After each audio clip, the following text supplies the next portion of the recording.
it's Kevin with RogueDeckBuilder.com here with, you guessed it, another Frontier brew. This is probably the jankiest one I've built so far.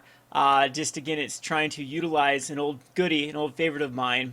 Some of you might recall, one of the times I was actually spotlighted on the mothership on Wizards of the Coast main site, they asked me to give my card out of Khans of Tarkir that I thought was that I particularly liked, that I thought had potential, but was the most underutilized card. And it was funny because me and Conley Woods both chose See the Unwritten. See the Unwritten reminded me of Tooth and Nail, or what's the one out of Old Zendikar where you look to the top 7 cards of your library and put a creature from among them on them. See the Unwritten just couldn't compete with a format that was usually able to control 6 drops, or really start to beat you down with cards, especially 3, 4, and 5 slots, like the Siege Rhino type cards. And it just didn't. I actually think Siege Rhino worked very well with Siege Rhino, but it just never really caught on. I think a lot of the time too it was competing with cards like Elspeth from the Theros block that was just a better 6 drop that could easily just take over the game quicker than just rolling the dice and seeing what you can get with See the Unwritten. So I thought I'd try a brew with that. But before I go over the deck tech, I think I just want to address some concerns that I've had. I kind of started a Twitter war on Twitter. Not much of a tweeter, but today I just had it. I woke up to some tweets directed at me about, once again, accusing me of trying to manipulate the market. I'm so sick of this bullshit. Excuse my French there. About how I'm only doing Frontier to make the money. If I had any money to invest to begin with, me investing in a format called Frontier would not even put a dent in the overall. And I'm not being scope of things. I'm not being paid by any content or big box store or anything like that. In fact, I had to get the permission for this week to do a Frontier from Cool Stuff or Gathering Magic to actually do one for their channel. And I really want to do this just because I'm so terribly bored of Modern and Standard. And I think that, once again, I have to say this at the beginning of every freaking episode of these brews, and just try to nail it home that I really am genuinely excited about this Frontier format for tons of reasons. It just breathes new life into cards that a lot of people got into during the Khans of Tarkir block. That's when we saw the biggest growth in Magic, and still the people that are still hanging on, most people did start playing Magic during Khans of Tarkir or slightly before that in Theros. So it breathes new life in their old cards. Modern is very intimidating for those players. They have these cards that they've played in 3 standard seasons now, that just can't compete with cards from the old school 8th edition, 9th edition onwards, Kamigawa, original Mirrodin, which are just on a whole nother power level of their own. So I love of course the freshness, and just it feels more like playing Magic to me than the other formats do. Like right now with Standard, it has pretty much been there's a great article. Who wrote it? I just woke up to that one too. I think it was maybe one of the big Channel Fireballs or Star City games, about basically you're either playing Gideon and Smuggler's Copter, or you're playing Ishkanah and Emrakul, or you're losing a lot, because they broke it down in basically the matchups and the overall win percentages and things like that. And it's either decks running Gideon or Smuggler's Copter, that's category A, or category B, Emrakul and Ishkanah, and that's it. And people would say, well, you got all these other decks, they're not going to win. And you're going to see those matchups over and over and over again. I think a fresh new format where you can go back to cards like See the Unwritten is very, very refreshing. So I just like to get that out of the way, and then we'll go over the deck tech. So, anywho, we have a See the Unwritten deck that is trying to mill. So I created a deck like this in Standard with Ever After, but it was getting Gear Hulks and Refurbish. And then we also have the See the Unwritten that can find the combo. So the combo, I like to call this Tooth and Nail, the Frontier version. So basically you're trying to assemble the combo and it one-shots. And the combo in this case is a Tarka World Render, which says whenever a dragon you control attacks, it gains double strike. And Dragon Lord Kolaghan, which gives all your other creatures haste, and it has haste itself. So Tarka will give Kolaghan double strike, and Kolaghan will give a Tarka haste.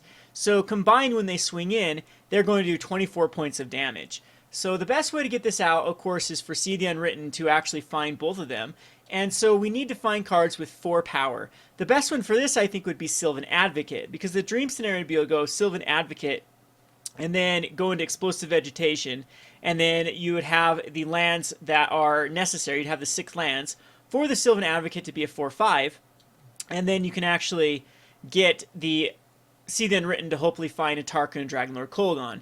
The other scenario is to go by Cathartic Reunion and Tormenting Voice to try to find an Atarka and a Dragonlord Kolaghan in the graveyard, and then go for an Ever After. And the Ever After can return the Dragonlord Kolaghan and the Atarka World Render back, and that's kind of the tooth and nail scenario there. We also have the Angler and the Tassiger that work both with the See the Unwritten or the Ever After route. Now, of course, I have no main board removal, so that's just a big red flag right there. This deck is not tuned. You'd have to figure out what the best route to go, whether it be like 2 Cs and 4 Ever Afters, or 2 Ever Afters and 4 See the Unwrittens, or a mix, I don't know, 3 and 3, 1 and 2, that's the whole thing, and then bring in more control type cards. And there possibly some other routes to go with this deck that has a better job utilizing the graveyard or utilizing the See the Unwritten than just going for the combo. So, but I think this is just a nice little, fun little deck that tries to use a nice little synergy between these cards right here that all respectively didn't see much play. Atarka didn't see much play during its standard season. Dragonlord Kolaghan as well didn't see much play. See the Unwritten and Ever After have been kind of very, very powerful cards that both missed the mark in their standard seasons. So, anywho, I think this is a really cool deck. The land base is pretty much self-explanatory. You're going to be running a lot of the fetch lands just so that we can hit the right color combinations, plus the fetch lands do work with the Tassiger and the Griblong Anglers. Again, there's other ways to build this too. You could go all out into like Hooded Mandrills and not even worry about Sylvan Advocates at this point. So sideboard, I thought some other cards were really cool for this type of deck. Collective Brutality can kill off an early Jace and get rid of a control card, and then just ditch stuff that you don't care about having in your hand anyway. Noxious Gearhulk's another great one to get reanimated back. Radiant Flames to control. Tireless Tracker, just because you're running Explosive Vegetation and the fetch lands. I think Tireless Tracker is going to be a very good staple for the Frontier format going forward.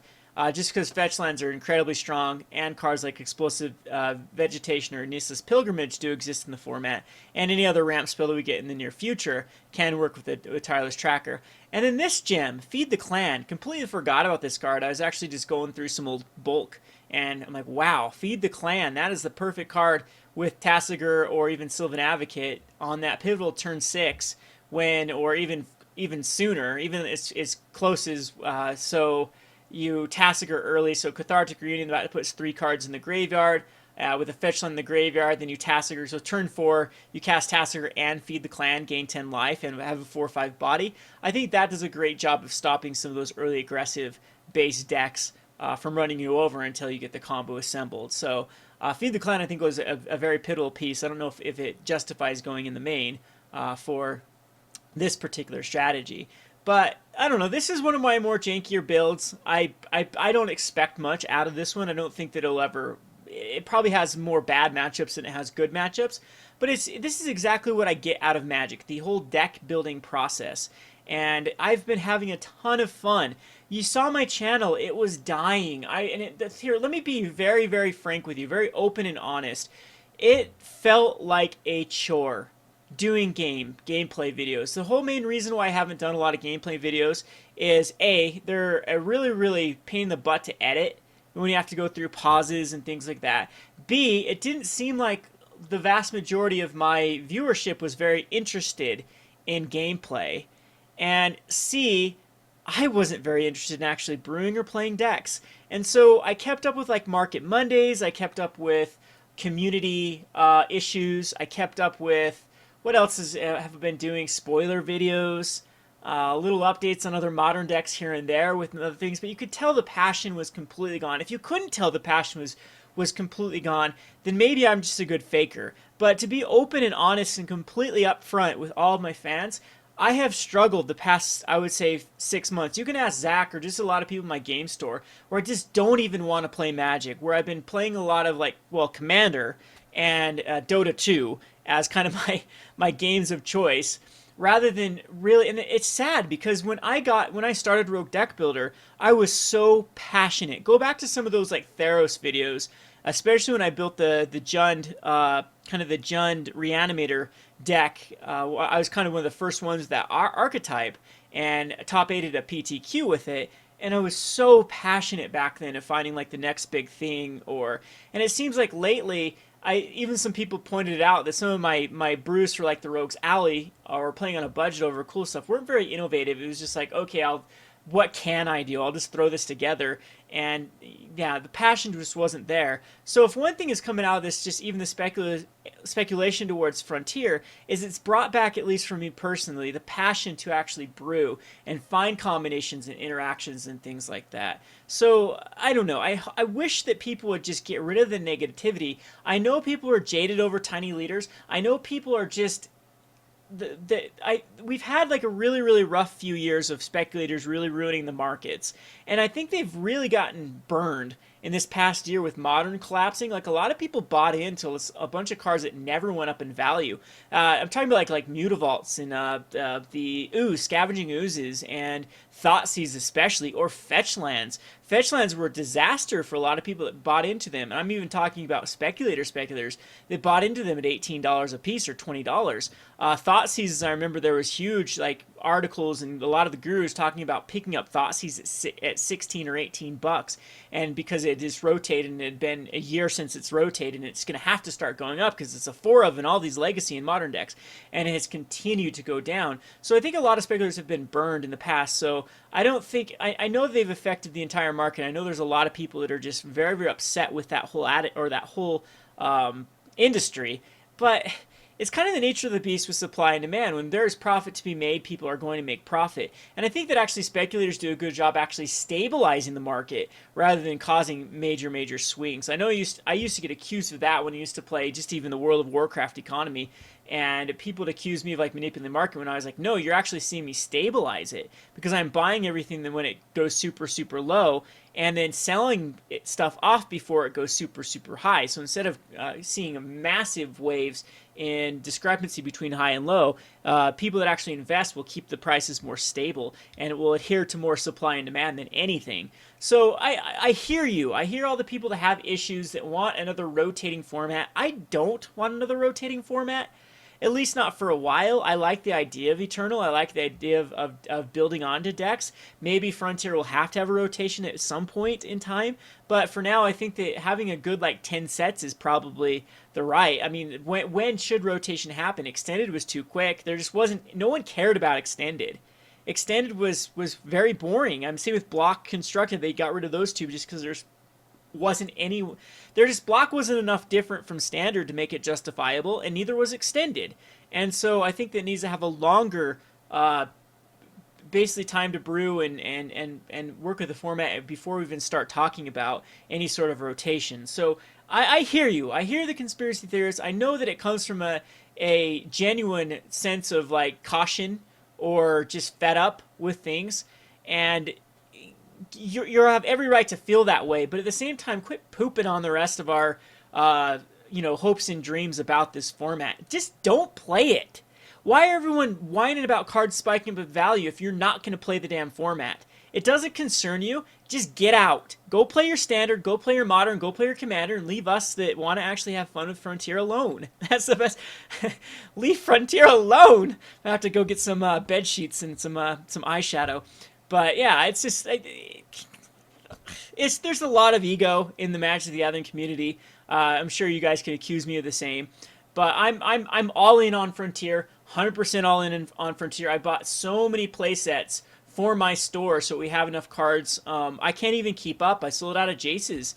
I don't even have Jace's for myself to play. We need it. I'm looking to reorder them. Like, oh man, I'm gonna lose money on this because we sold it to some customers at like when it was at 35-ish, and now I'm looking at they're like 44, and I need those cards personally, so I'm gonna have to reinvest in those. So I mean that's my whole point to why I bought a bunch of play sets of each one of them, is that I can cultivate a nice little play group at my store. I suggest other people that are looking to organize their community to do the same, just for the health of their own stability of their own scene. So Anywho, I hope you enjoy these videos. I hope you at least get something out of it, and we can not focus necessarily on all this like these conspiracy theories and negativity and all the what ifs and blah blah blah about the format, and maybe just give it a shot. If it doesn't work, I don't think we've lost much. At least I was excited. At least it has reinvigorated one person, one brewer. I would like to consider myself one of the premier brewers in the Magic the Gathering scene. I know a lot of people have watched me for these, what, 3 4 years I've been around, and I was dead. I was about ready just to quit the game, and this has helped bring me back. So for that, I am thankful for the Frontier format. This has been Kevin with RogueDeckBuilder.com. Thanks for watching.